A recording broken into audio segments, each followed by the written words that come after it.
Bienvenidos a Perspectiva Bíblica. Bienvenidos sean todos. Un placer estar contigo, doctora Clara Mercedes Jorge Tejada de Ramírez. Un placer estar contigo, doctor Johnny Ramírez Johnson. Estamos aquí invocando la presencia de Dios. ¿Nos diriges en oración? Padre Santo, te damos gracias por tus misericordias, por tu bondad, por tu gran amor. Te pedimos, Señor, que al estudiar esta lección, Padre, del descanso supremo, que tú puedas estar con nosotros, que podamos entregarnos a ti cada día y que te amemos más cada día, oh Dios. En el nombre de Jesús oramos. Amén. Amén. Clara Mercedes, tenemos aquí unas sorpresas especiales que vamos a estudiar. Para entender esto del descanso supremo, vamos a ver una gráfica que nos muestra de lo más supremo, del descanso supremo, que es lo mejor, a la base de lo peor, que es lo que estamos viviendo hoy. Y la tengo aquí en una pirámide invertida porque en el mundo de pecado está invertida la situación. La muerte es lo que prevalece. Antes de la muerte, lo próximo es el desasosiego. Antes del desasosiego, el descanso interino o intermitente. Y luego el descanso que conseguimos en cada sábado. Y el descanso supremo, que es el que Dios nos dará, que está prometido y discutido en esta lección. ¿Entiendes, Clara, lo que estoy tratando de comunicar con esa pirámide? Claro que sí. Cuéntanos en tus palabras qué tú visualizas de la pirámide. ¿Tú te sientes en descanso supremo en este momento? Yo me siento que estoy descansando con Dios. Este descanso con Dios ha sido ilustrado durante todo este trimestre con el sábado. Y cada sábado nosotros debemos reposar, no porque se han resuelto los problemas de la vida, sino porque nosotros podemos hacer un paréntesis, Clara. Es un descanso que nosotros entramos a una cosmovisión diferente de la semana. Pero el descanso supremo será pues en la segunda venida de Cristo. Vamos a leer esta definición del descanso supremo. Descanso solo se obtiene en un ambiente de paz, cuando todas nuestras necesidades están satisfechas y tenemos las relaciones que más anhelamos con nosotros. Solo se conseguirá de manera absoluta en la restauración del reino, cuando venga el Señor Jesús por segunda vez. Hemos establecido entonces cuál es el descanso supremo y este se va a obtener en ese momento. Y esto causa, Clara, gran angustia para nosotros, porque nosotros queremos saber y por qué no viene y por qué no se responde. Durante todos los días de nuestra vida estamos pidiéndole a Dios intervención. Tenemos amigos que esposas tienen cáncer y están preguntándole, Señor, ¿por qué ocurre esto en tu vida? Y en nuestra vida hemos visto desgracias y hemos preguntado, ¿y por qué sucede esto? Tenemos una cita de Elena de White de Obreros Evangélicos que nos ayuda a entender lo que estoy refiriéndome. Todos deseamos recibir contestaciones inmediatas y directas a nuestras oraciones y estamos tentados a desanimarnos cuando la contestación demora o nos llega en una forma que no esperábamos. Pero Dios es demasiado sabio y bueno para contestar nuestras oraciones siempre en el preciso momento y de la precisa manera que deseamos. Esto, Clara, no resulta fácil creerlo ni poderlo vivir. Es un asunto de fe. Sigue explicando Elena de White. Él hará para nosotros algo más y mejor que cumplir con todos nuestros deseos. ¿Y cómo podemos confiar en su sabiduría y su amor? No debemos pedirle que nos conceda lo que queremos, sino tratar de compenetrarnos de su propósito y ejecutarlo. Nuestros deseos e intereses deben perderse en su voluntad. Esta última oración, nuestros deseos e intereses, esta frase, deben perderse en su voluntad. Es la clave para poder conseguir descanso mientras estamos esperando que se contesten nuestras oraciones.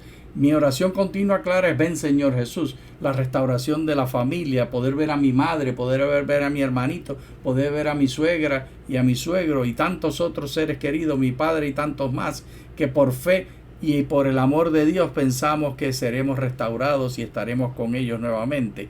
Clara, ¿tú tienes esa esperanza también? Ay, sí. Pues eso implica, Clara, un proceso. Veamos ese proceso. ¿Cómo podemos visualizar el descanso supremo hoy? Es asunto de buscar y preguntar. Hacer las preguntas adecuadas. Percibir. Interpretación de lo que entendemos. Discernimiento. Paciencia y esperanza. Claro, este proceso que he definido aquí es el proceso para el comenzar a saborear. Es como el cocinero o la cocinera que tiene que probar la comida mientras la está haciendo, pero esa no es la comida, solamente ha probado. De esa misma manera, nosotros, si seguimos este proceso confiando en Dios, podemos tener la seguridad que recibiremos el descanso absoluto y el descanso que no tendrá terminación en la segunda venida de su Hijo. Y para eso, Clara, vamos a pensar cómo es que se consigue la mente de Cristo. Leamos. Sin embargo, hablamos sabiduría entre los que han alcanzado madurez, pero una sabiduría no de esta edad presente, ni de los príncipes de esta edad que perecen. Más bien hablamos de la sabiduría de Dios en misterio, la sabiduría oculta que Dios predestinó desde antes de los siglos de nuestra gloria.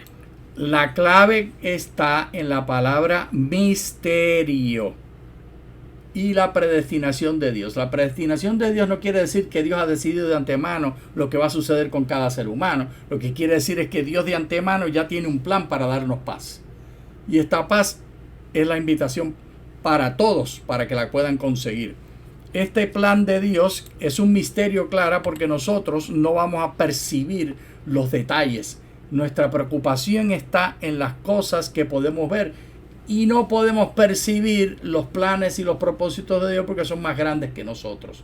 ¿Tú piensas, Clara, que tus nietos entienden las razones cuando tú le quieres explicar por qué no le puedes comprar el vehículo de Barbie que cuesta $550?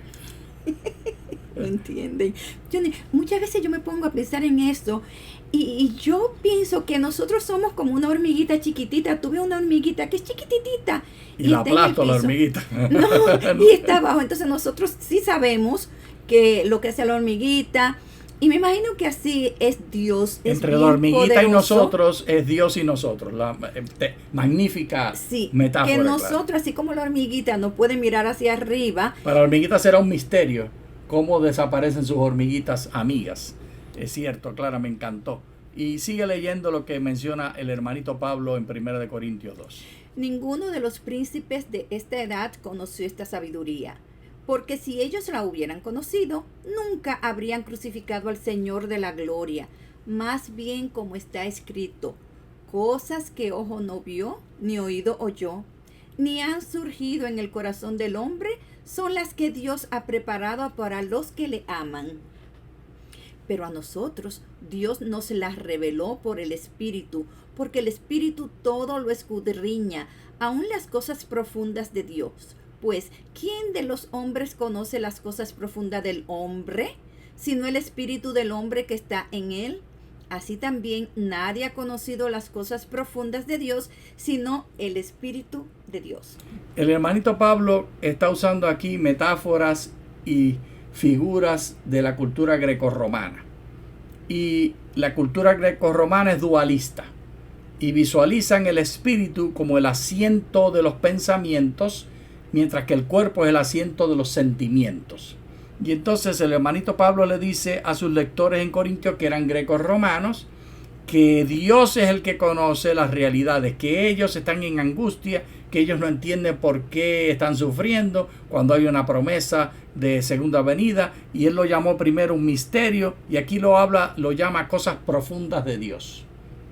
Y entonces les dice, para que ellos entiendan a qué se refiere él, miren, esta es la misma distancia que hay entre los sentimientos de la carne del cuerpo y los pensamientos del espíritu, porque esa dicotomía, ese dualismo era la forma de ellos entender lo que era la realidad humana, que no era la bíblica, pero era la de los grecos romanos, y Pablo usa predicándole a los griegos como los griegos piensan.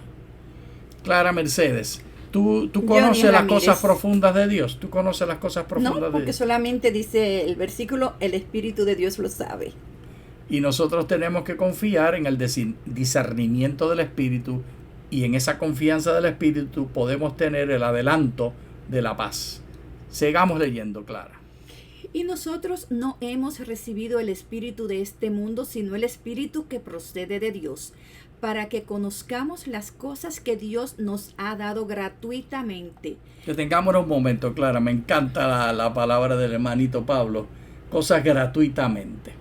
Para el mundo grecorromano no había nada gratuito, Clara. ¿Recuerdas tú, por ejemplo, la conversación que tuvo allá cuando lo toman preso y lo llevan a la costa? Y le pregunta en la costa, en la misma habitación del rey de esta región, de Cesarea, le preguntan: oh, yo soy ciudadano y a mí me costó la ciudadanía, ¿cuánto te costó a ti? Y Pablo le dice: no, yo nací con la ciudadanía. Todo era transaccional y todo había que pagarlo, Clara. Una cultura muy semejante a la cultura de Estados Unidos de Norteamérica, donde las cosas son transaccionales, que tú tienes que pagar por todo, no hay nada gratis. Y en este mundo así es la cosmovisión que también prevalece hoy. Y nos dice la palabra de Dios que lo de Dios es gratis, Clara. ¿Y a ti te gusta que sea gratis lo de Dios, Clara Mercedes? Claro que sí, Johnny Ramírez. Sigamos leyendo. Pero el hombre natural no acepta las cosas que son del Espíritu de Dios, porque le son locura, y no las puede comprender porque se han de discernir espiritualmente. En cambio, el hombre espiritual lo juzga todo, mientras que él no es juzgado por nadie. Porque ¿quién conoció la mente del Señor? ¿Quién lo instruirá? Pero nosotros tenemos la mente de Cristo. Así que el hermanito Pablo resuelve todo este asunto del misterio y de las cosas profundas de Dios, diciéndonos que hemos de tener la mente de Cristo. Y teniendo la mente de Cristo, Clara, podemos entrar en el descanso, porque podemos entender por la fe que Dios va a proveer todo lo que necesitamos, que Dios nunca nos va a fallar, que Dios no nos ha fallado en el pasado, y como leímos de Elena de White, nos dará cosas aún mejores que las que nosotros imaginamos. Volvamos a visualizar este proceso de pensamiento. Mira, ¿cómo es la mente de Cristo? ¿Qué proceso siguió Jesús? Buscar y preguntar, hacer las preguntas adecuadas, percibir, interpretación, discernimiento, paciencia y esperanza. La clave está aquí en que el mismo proceso mental que tuvimos anteriormente para encontrar la verdad y lo que perseguimos en la mente de Cristo, con la diferencia que la motivación ha de ser paciencia y esperanza. Y esto, Clara, lo vamos a leer, la lección de esta semana ha enfatizado Filipenses. Vámonos a Filipenses para entender esto de paciencia y esperanza. ¿Tú quieres tener paciencia y esperanza para tener la mente de Cristo? Yo quiero. Pues este proceso de paciencia y esperanza para la mente de Cristo lo ejemplificó el Señor Jesús en su propia vida. Leamos. Por tanto, si hay algún aliento en Cristo, si hay algún incentivo en el amor, si hay alguna comunión en el Espíritu, si hay algún afecto profundo y alguna compasión. El hermano Pablo aquí está introduciendo un poema que él construye, o tal vez era un poema de la iglesia cristiana que alguno de los apóstoles le hizo, no vamos a saber, pero él lo pone aquí el poema, y el poema comienza explicando ese aliento en Cristo, esa esperanza, esa paciencia y esperanza. Él comienza hablando de la esperanza. La esperanza está en visualizar en Cristo lo que nosotros buscamos y en tener comunión con su Espíritu. Y esto entonces va a producir una compasión, y esa compasión nos va a dar: completen mi gozo a fin de que piensen de la misma manera, teniendo el mismo amor, unánimes, pensando en una misma cosa. No hagan nada por rivalidad ni por vanagloria, sino estimen humildemente a los demás como superiores a ustedes mismos, no considerando cada cual solamente los intereses propios, sino considerando cada uno también los intereses de los demás. Así que Pablo nos da operacionalmente cómo tener la mente de Cristo.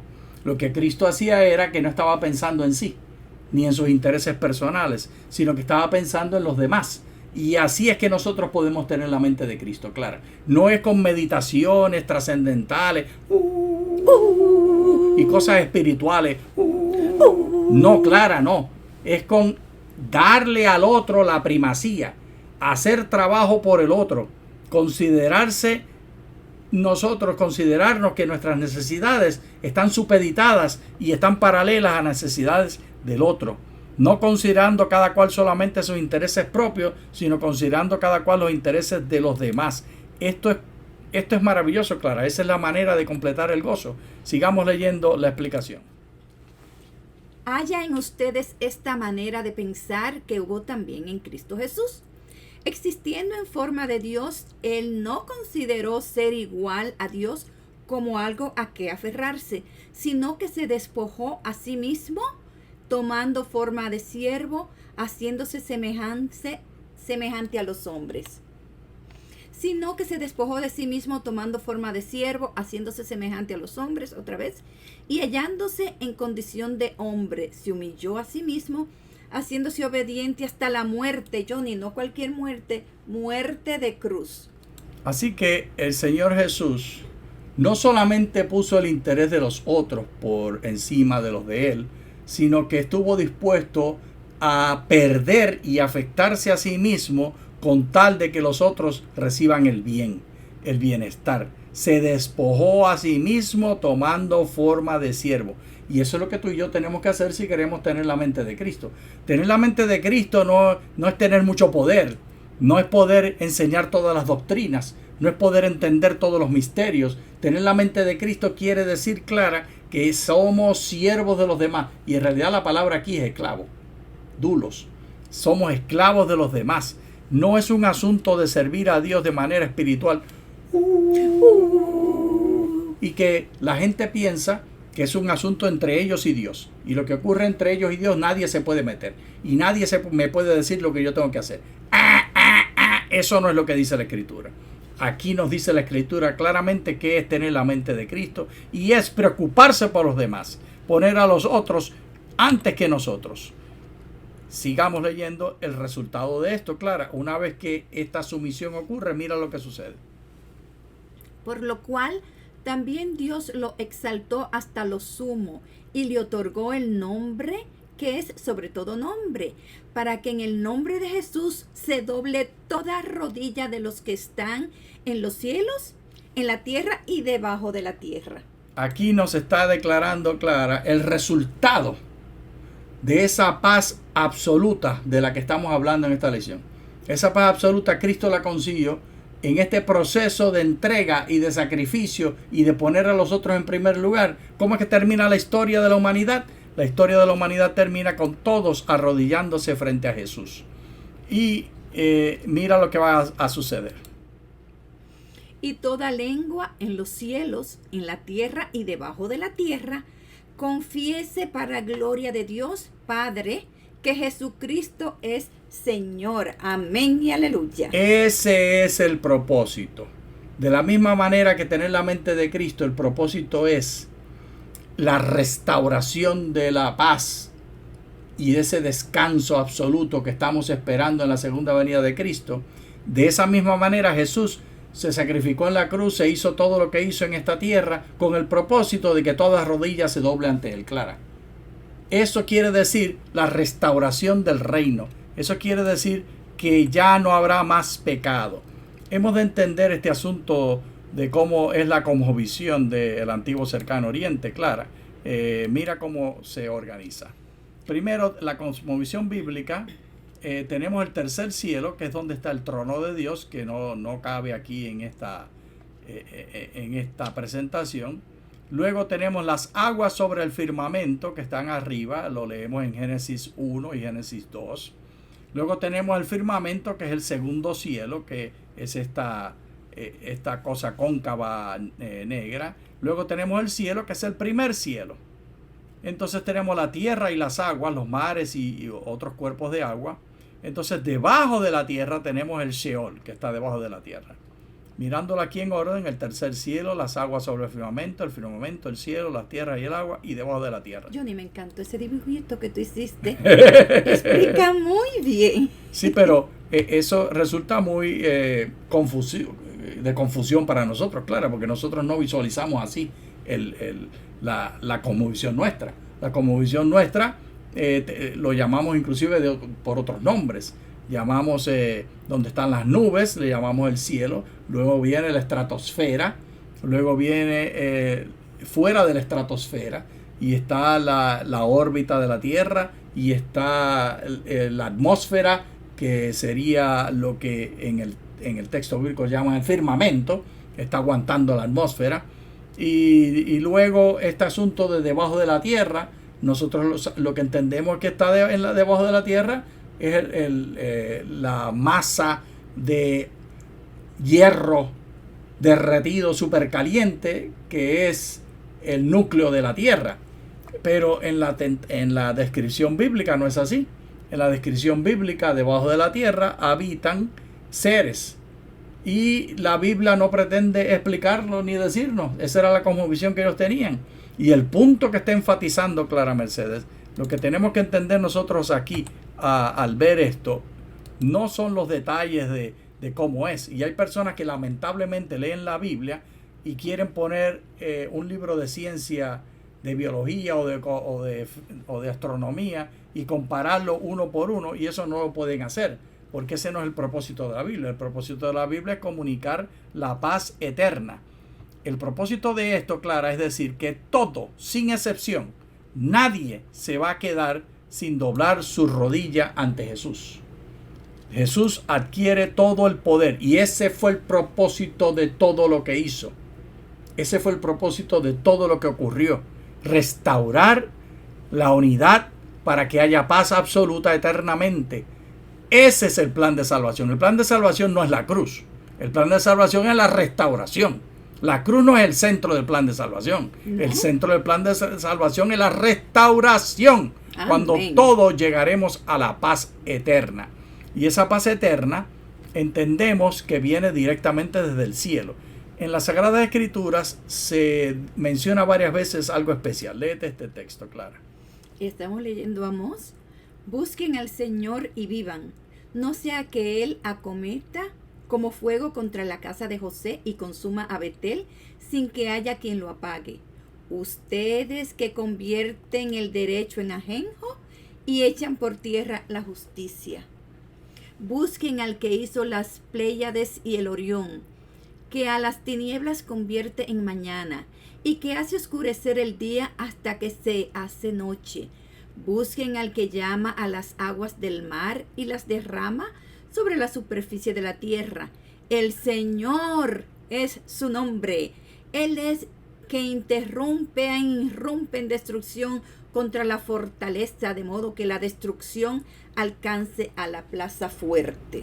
Dios es el centro del poder, y Dios siempre lo ha tenido.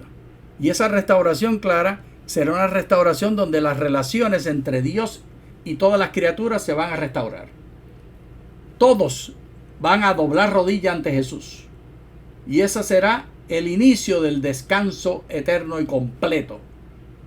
Y esto de las Pléyades y el Orión es de donde viene la gloria de Dios.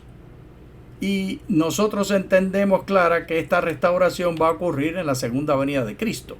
Pero aquí hay unos detalles que hemos de entender claramente.